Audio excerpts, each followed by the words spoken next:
One of the reasons I made sure that I'm a lawyer, and I tried to ensure that all the resource persons were not lawyers. We have Akintinde here, who is a media practitioner, and Milosh, who is basically a filmmaker. Now, I'm going to direct this question to Jessica. You practiced in a law firm before coming to do your LLM. How was it that, because when I was in a law firm, when I was an associate, I only did legal writing, and then legal drafting, legal opinions.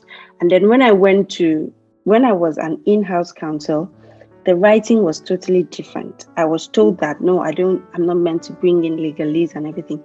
Now you were there and then you came to do your LLM.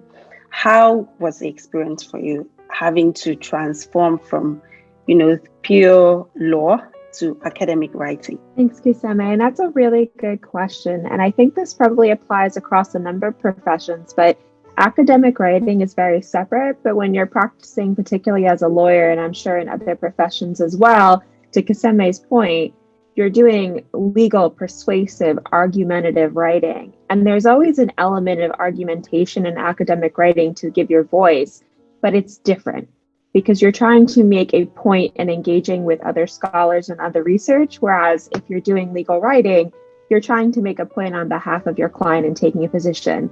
But the one commonality to remember is, and to succeed in academic writing, is take a position.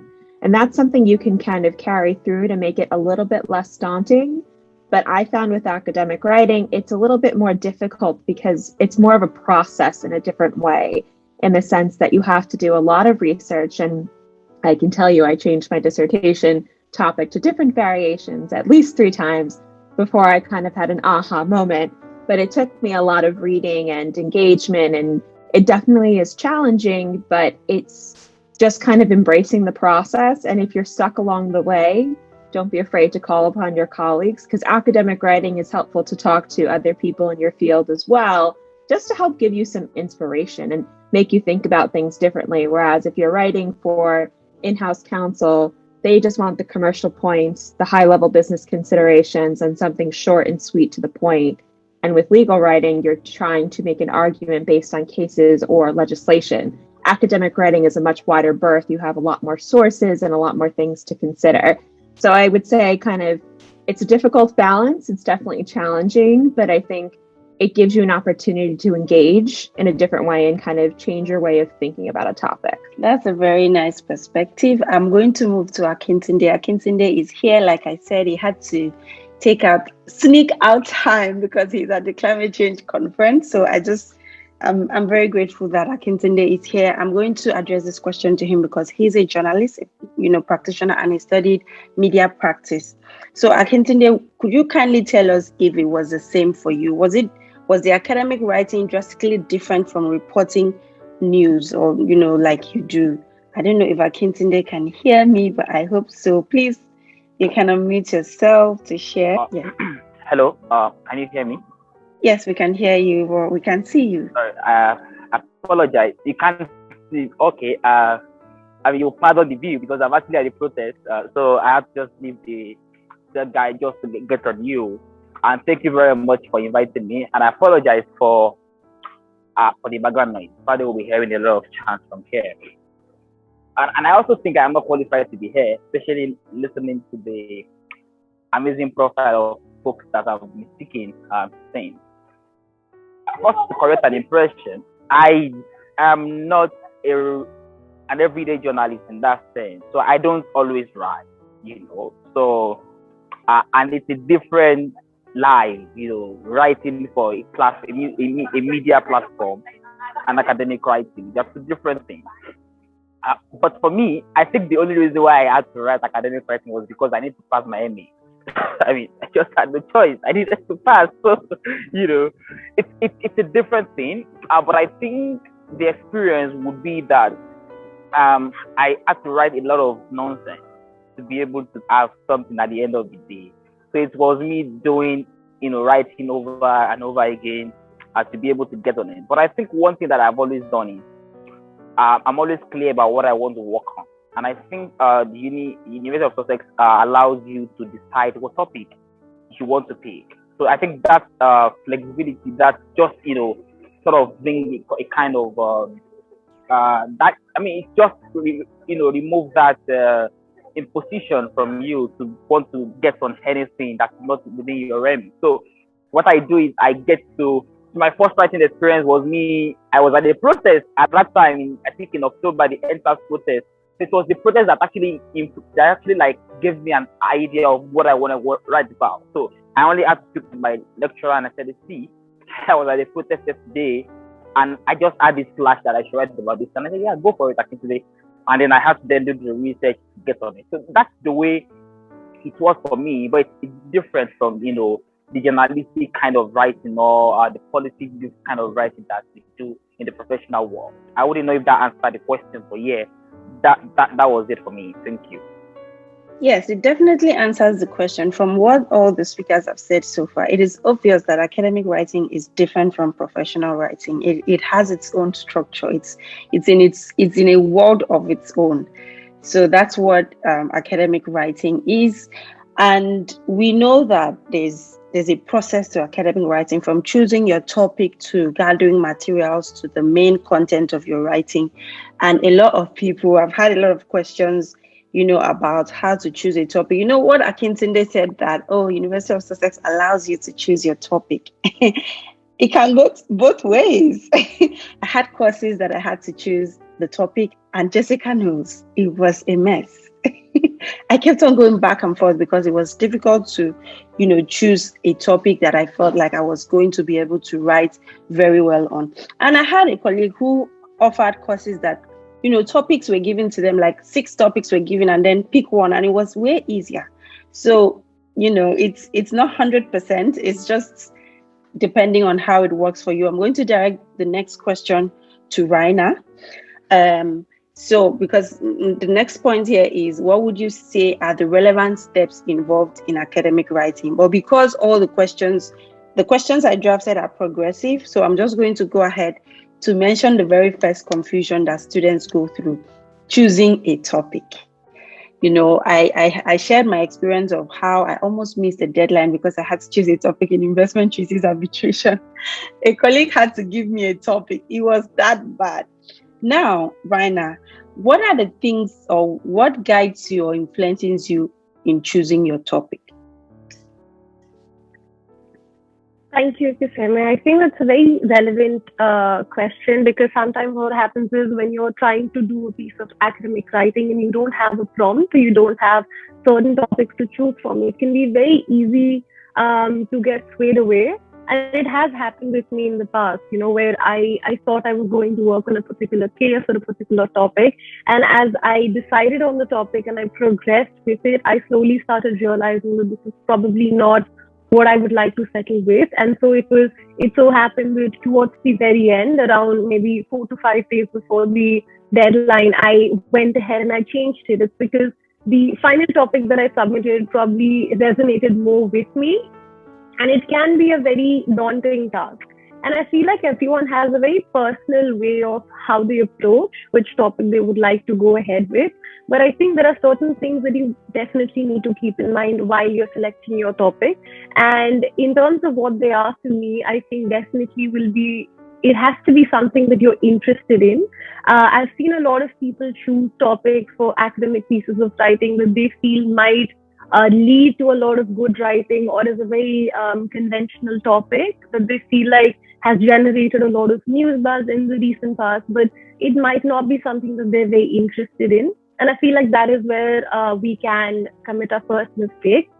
If you're not interested to research in something, if you do not have an opinion about something, or if you do not have the zeal to go ahead and research and then form an opinion, it can be very difficult to create a piece of academic writing that will also interest someone else. If you're interested in a particular topic and you're creating some piece of work on that, it'll automatically show in the kind of writing that you have, and it'll interest other people.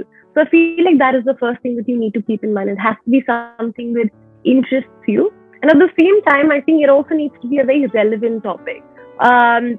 Because I think, take law for example, we have an ever evolving field of law and there's so many things that are happening. So I think choosing a topic that is keeping up in line with what is happening with the legal society is maybe affecting not just one party related to the legal field. It can be law firms, it can be governments, it can be consumers, it can be big multinational corporations. So choosing a topic that has a lot of facets to it or can talk about how multiple parties are being affected, again, I think is a very good way to approaching it, because it gives you a 360 degree, of looking at a particular topic. So if you have a lot of parties that are involved in a particular kind of topic, then you can speak from each person's perspective, and that gives you a very well-rounded view of how you're going to proceed with. And I think that's something to keep in mind. And I think, lastly, it definitely should be like, this is coming from, again, what I mentioned earlier, but something that probably, this is something that's very personal to me, but I like choosing topics that I think can be argued from both sides, or which do not have to have a stagnant or just gray area where you're talking about it. So it can be, you can argue from one side and you can argue from the other side, and then there can be opposing views. And I think that is a very good piece of writing where you can cater to the requirements of both opposing forces, and that really binds the the academic piece of writing together, because it's showing that there can be multiple opinions and they can all be collaborating together to form a good piece of writing. So I think these things definitely help me personally choose a good piece of a good topic for academic writing, for sure. Thank you so much, Raina, for that. I could resonate with all the things you were saying, because I went through, I don't know, I think my academic journey was very rocky. It was rocky. It was challenging, choosing topics, having to narrow it down. And I knew okay, so before I came, I was very interested in researching on, dispute resolution, online dispute resolution, ODR. And then when I came for my LLM, and now COVID happened and we had a lot of remote hearing in international arbitration. And I felt like I was so curious. I just wanted to know what is happening in the area of remote hearing. I didn't care whether it was a good topic or not. I was just very interested. And I remember the day Professor asked, people to present their research topics. And I said, I didn't even have a clear idea how I was going to frame the topic. I just said, I want to research about, the COVID interruptions for hearings, international arbitration hearings and all of that. And they helped me refine the topic, actually. But when at the end of my research, because as you progress, you're going to keep narrowing your research, At some point, I was kind of asking myself, was I doing myself more harm choosing this topic? Because every month, new surveys came out, varying the old surveys. So I had to keep changing and updating. And most of the resources I had were between 2020 and 2021. And it was still a revolving topic. And we will come to that. But let's ask Faith. Faith is a lecturer. Faith, please, this whole choosing a topic issue, because I remember when I was trying to choose a topic in negotiation practice, I chose the first one. My lecturer said, no, this is not going to get you a distinction. I chose the second one. She said, no, this is going to give you a descriptive essay, and I don't want to see that. Please, Faith, what are the things that you look forward to? Maybe you don't have to approve the topic for the student, but probably when you're marking the script, what are the topics that you're looking out for? What are the things that you think students should write on, or what should guide them in choosing their topics? Thank you, Kusame. I think in choosing a topic, I like when you use like a bottom-top approach. Like, don't start from selecting what your topic is. Start from what area am I interested in? What do I know about this area? What are the arguments that I know that have been presented in this area? which view do I want to take? Do I have a view that I want to take, or do I want to look at two views, opposing views, and just kind of stay in the middle?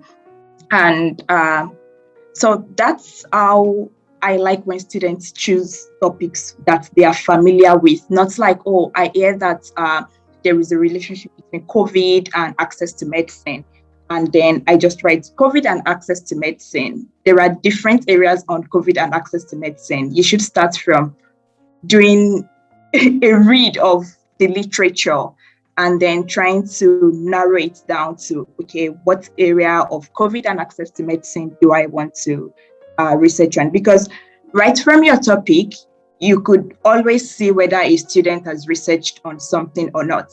Because the broader the topic, the likelihood is that the students just caught like a buzzword somewhere and just wanted to like write something that is trendy, and they haven't really researched this area. So I think most times what you want to see in a topic is that narrowing down, that the student has actually read some of the literature, and that the student has an idea of what's going on in the literature and what's going on even in the real world before choosing that topic. So a little bit of narrowing down would always help. Okay, very interesting perspective. Very interesting. Thank you so much for that information. Okay. Well, I'm kind of guilty about, very broad topics because okay, I'm just going to stop exposing myself and my rocky academic journey, and I'll go ahead. So now that we have been able to identify how to choose a topic, Raina told us things that she takes into consideration when choosing a topic, and Faith has been able to tell us what a good topic is and how to narrow a topic. Let's move on to the next one. Assuming we have a topic now, the next thing would be to prepare and gather materials. And I'm like, okay, I have a topic. How do I know where is the best place to get these materials? So the next question, I'm going to ask Milosh and Jessica this question, but Milosh will go first.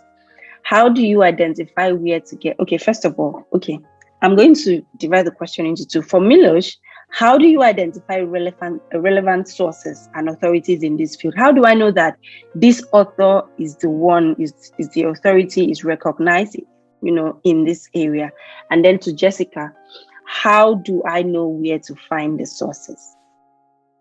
I know Jessica has a lot to talk about in that area, so that's why I have divided this question into two. So Milosh, tell us how to know that this person, because what if I have just written a dissertation on the impact of COVID-19 on easy access to justice in international arbitration?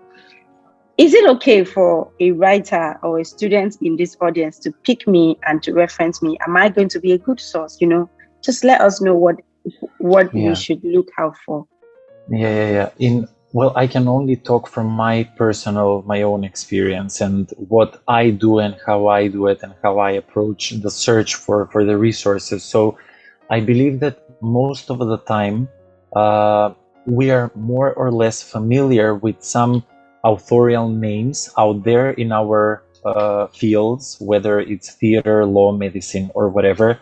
So we kind of know which authorities are the ones that are mostly cited, relevant, and etc. whatever. Regarding, so I usually start, depending on the topic and the fields that it encompasses, I divide it into different fields, different subtopics, I would say. For example, I was writing a research essay on the ancient Greek procession, the ritual of Greek procession in the ancient times, and which elements from that ancient time are recognizable in something which is called a cyber procession on social media. So when somebody passes away, when people start posting things about the person, even though they don't know the deceased person personally. So I was trying to connect the ritual from ancient Greece in processing and the ritual in cyber grieving, let's say. So I first spoke to my lecturer and asked guidance and asked if there is already existing literature on the topic or not. So I think it's important to identify whether there is something that you can rely on, or it is a very new field where you don't have any literature, which in my opinion shouldn't be explored. I mean, it's for a PhD degree, like creating new knowledge, right? If it's for a bachelor or master's degree, then it's completely different. And related to your question, whether, for example, someone should cite your work, I think we shouldn't judge by the name or the level of authority.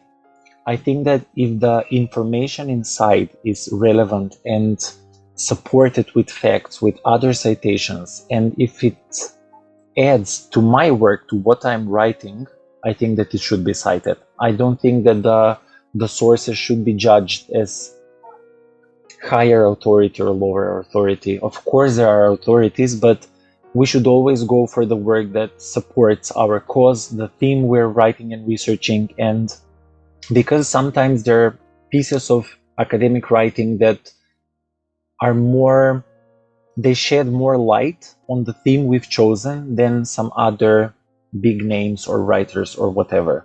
So I also want to, before writing, it helps me when I divide my topic into subtopics, and then I do individual research in all those directions about cyberspace, performance in cyberspaces, ancient processions, and etc., etc., etc.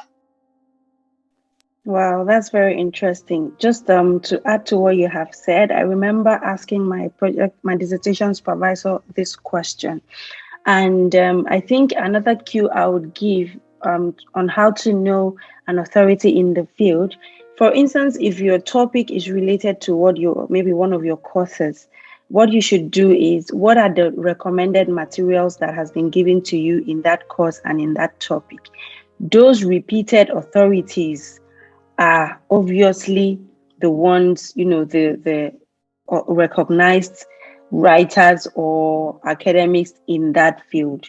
And another thing would be, just like he said, yes, you can reference me, but depending on where I published that work, you should be able to don't just go to random Google sites to take, documents to come and reference, especially because my name is not known in that field yet. If I have written something that is really cogent, first of all, have I published it in a reputable journal? If yes, then why not go ahead? So I think those are another 2 points I would like to add to what Milos has said. So let's go to Jessica.